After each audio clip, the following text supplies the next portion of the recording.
Bienvenue à tous, merci de nous rejoindre pour cette nouvelle édition de l'Africa Tonight. Au sommaire de ce journal, Jean-Michel Sama Lukonde est le nouveau Premier ministre de la République démocratique du Congo. Il a été nommé par le président Félix Tshisekedi. Il remplace à ce poste Sylvestre Ilunga Ilukamba, destitué en janvier dernier par les députés. Ngozi Okonjo-Iweala devient la première africaine et la première femme à diriger l'Organisation mondiale du commerce.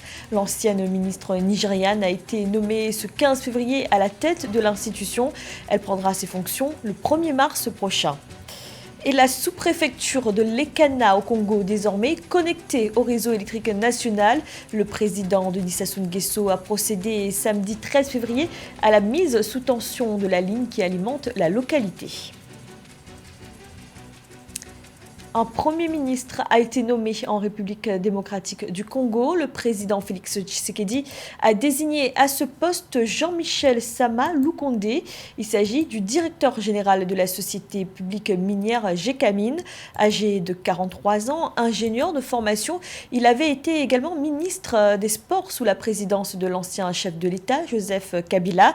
Avec cette nomination, le président congolais Félix Tshisekedi conforte sa majorité d'union sacrée après avoir mis fin à la coalition avec son prédécesseur. Reportage de notre correspondant Jacques Amboka. Ancien député national et ministre des Sports, Sama Lukonde est nommé Premier ministre par le chef de l'État Félix Tshisekedi. L'ordonnance de sa nomination a été lue en direct de la télévision nationale par le porte-parole du président de la République. C'est lundi 15 février 2021. À 43 ans, il remplace à ses postes Sylvestre Ilunga Ilukamba, destitué en janvier dernier par l'Assemblée nationale.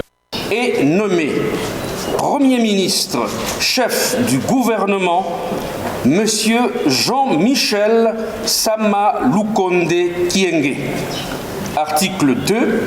Sont abrogées toutes les dispositions antérieures contraires à la présente ordonnance qui entre en vigueur à la date de sa signature. Le nouveau Premier ministre a été jusqu'à sa nomination directeur général de la société minière Gécamine. Fort de sa nouvelle majorité, le chef de l'État Félix Tshisekedi peut désormais appliquer le programme pour lequel il a été élu en décembre 2018. Avec Jean-Michel Sama Lukonde, la taille du gouvernement sera réduite. Pour le reste, nous allons nous mettre le plus tôt en contact avec l'informateur qui va nous donner les résultats des travaux qu'il a fait parce que ça nous donne les forces politiques en présence et ça va nous permettre de discuter avec les différents responsables. En ce qui concerne le profil, nous allons bien sûr revenir sur des personnes de bonne moralité. Le nouveau Premier ministre n'aura donc pas le temps à perdre face aux urgences socio-économiques du pays. La sécurité à l'est du pays doit aussi figurer parmi ses priorités. La Constitution lui accorde 30 jours pour la formation de son gouvernement. L'ancienne ministre des Finances du Nigeria, Ngozi Okonjo-Iweala, a été nommée à la tête de l'Organisation mondiale du commerce. Elle devient la première africaine, mais aussi la première femme à diriger cette institution. Sa prise de fonction officielle est prévue pour le 1er mars prochain. La nouvelle directrice de l'OMC a comme priorité la crise sanitaire et ses conséquences sur le commerce mondial, mais également un chantier institutionnel, restaurer le système de règlement des différends bloqué par les États-Unis sous l'administration de l'ancien président Donald Trump. Corinne Comseux est née l'éclat des Bessa. Ngozi Okonjo-Iweala est la nouvelle directrice générale de l'Organisation mondiale du commerce. Elle succède au Brésilien Roberto Azevedo qui avait démissionné de son poste pour raisons personnelles. L'envoyé spécial de l'Union africaine dans la lutte contre la pandémie sur le continent a été désigné lundi 15 février 2021 par le Conseil général de l'Organisation mondiale du commerce. Désignation saluée par le président du Nigeria, Muhammadu Buhari.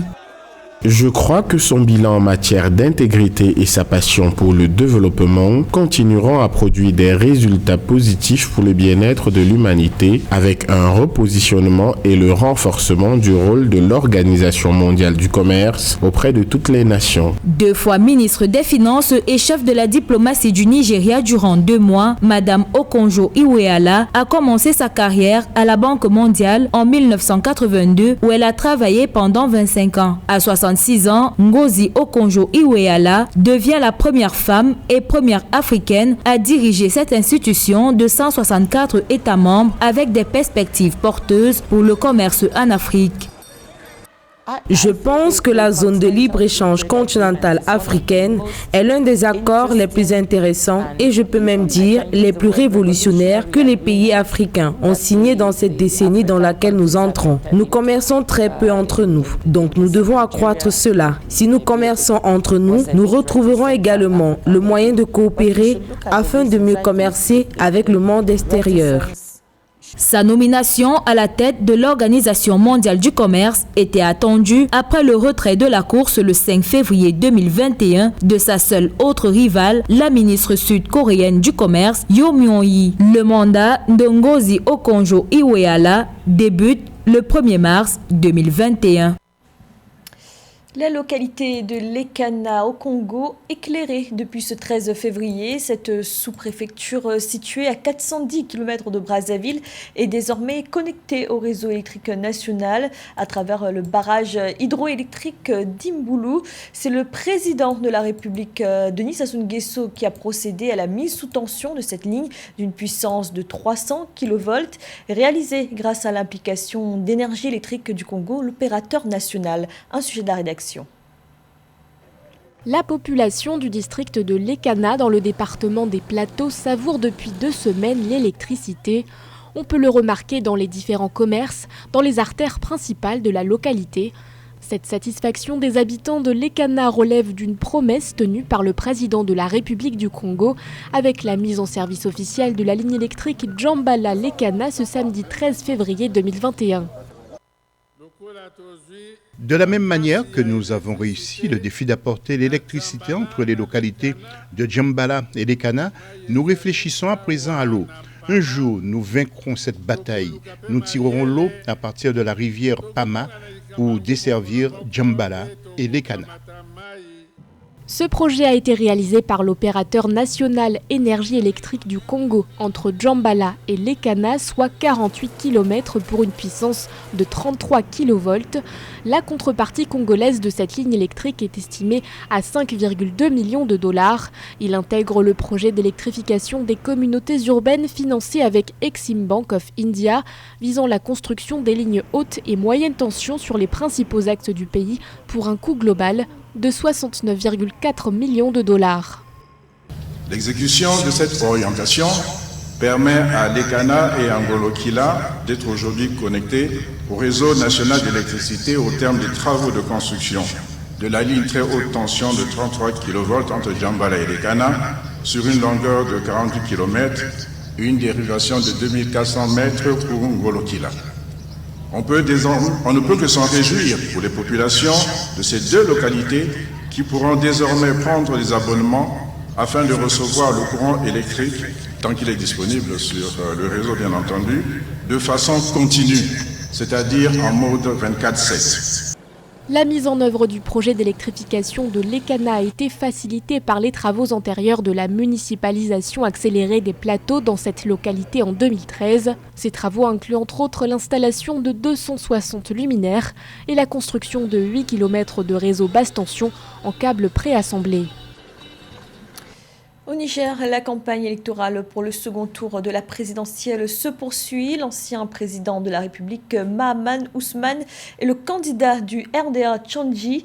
C'est la 6e fois qu'il brigue la magistrature suprême. Cette fois, il se présente avec un programme intitulé « Les 7 E pour une véritable émergence du Niger ».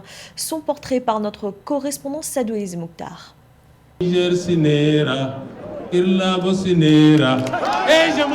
Âgé de 70 ans, Mahaman Ousmane fut le premier président élu de l'ère du multipartisme au Niger. C'est en 1991, dans la dynamique ayant précédé la conférence nationale qui marqua l'ouverture du paysage politique, que ses qualités de meneur d'hommes et de rassembleur le portent à la tête du parti, la Convention démocratique et sociale CDS Rahama.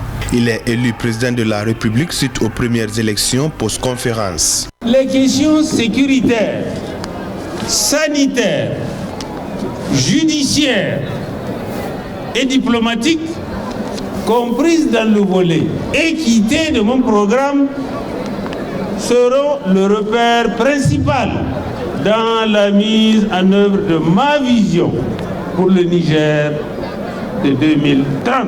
Mes frères et sœurs, j'y vois la traduction de notre volonté commune de sauver le Niger. Oui, sauvons le Niger.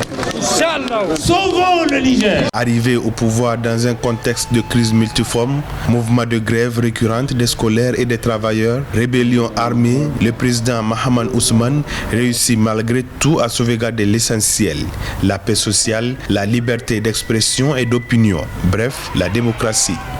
Le 27 janvier 1996, il est renversé par un coup d'État militaire. Après cet épisode, il continue sa carrière politique à l'Assemblée nationale qu'il dirige sous les 2 mandats du président Mamadou Tanja.